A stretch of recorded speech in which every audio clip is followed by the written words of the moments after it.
You know the feeling, right? There's this big new initiative at work, maybe a training program or a total reorganization, and it's all designed to boost performance. There's a ton of energy, a lot of money gets spent, but then, a few months later, it's like nothing ever happened. Everything just snaps right back to the way it was. So why?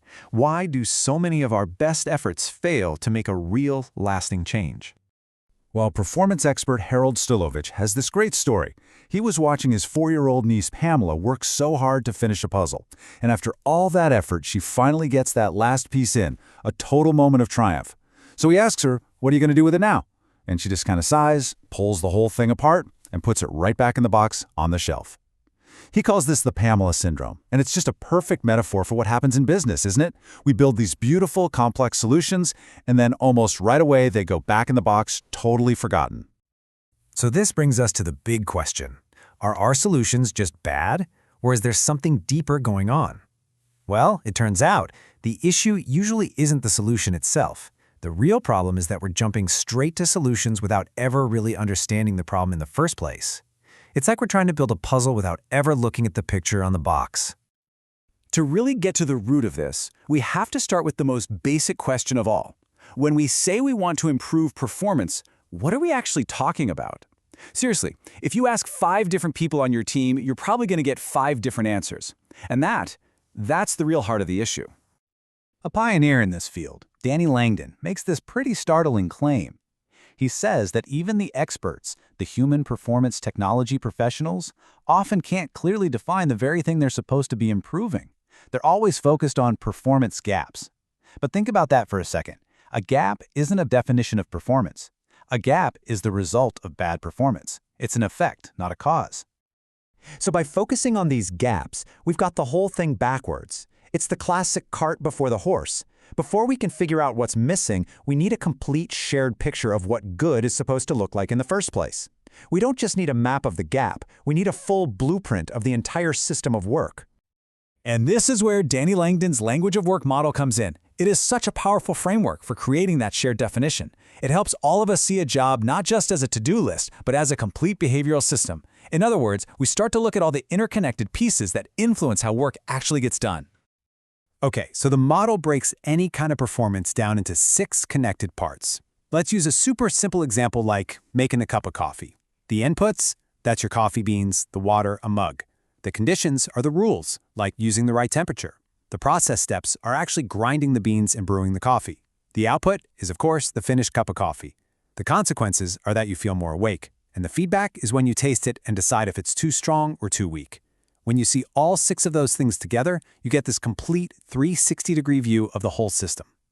So, once you have this clear, systemic model of performance, well, everything changes. We can finally stop guessing.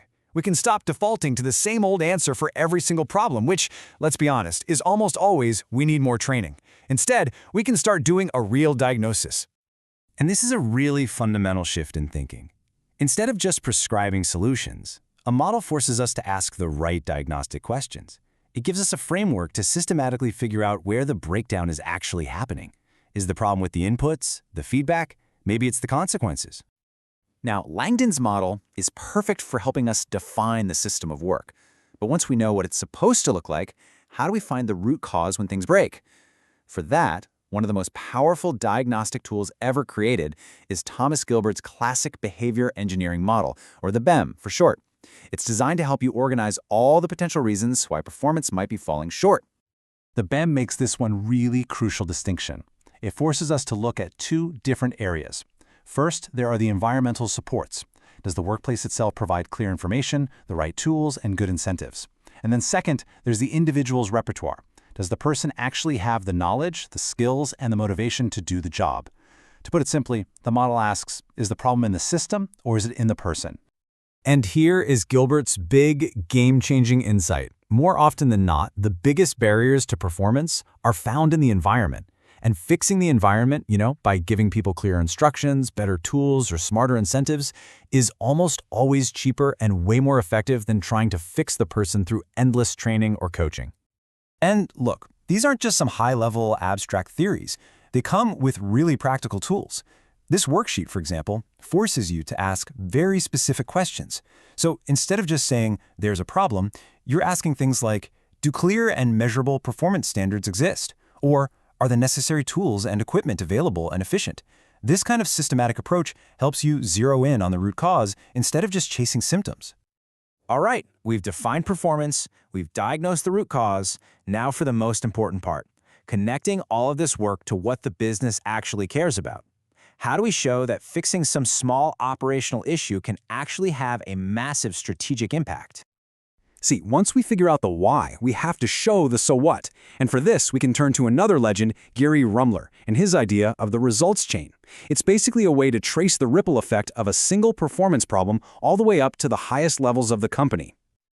Let's use an example from Rumler's work. It all starts with something that sounds pretty minor. A sales team is submitting inaccurate order forms. Okay, that's a critical job issue. It's annoying, for sure, but I mean, how big of a deal can it really be? Well, here's what happens. Those inaccurate forms mean that somebody in production has to stop what they're doing, call the customer, and get the right information. This slows down the entire order fulfillment process. So that small job issue has now created a much bigger critical process issue. It's taking way too long to get products out the door to customers. And what happens when customers get frustrated with slow fulfillment? They stop buying. They go somewhere else. That process issue has now snowballed into a critical business issue for the entire company. Loss of market share to faster competitors. Do you see that? We just connected sloppy paperwork directly to the company's strategic survival. And this isn't some abstract idea.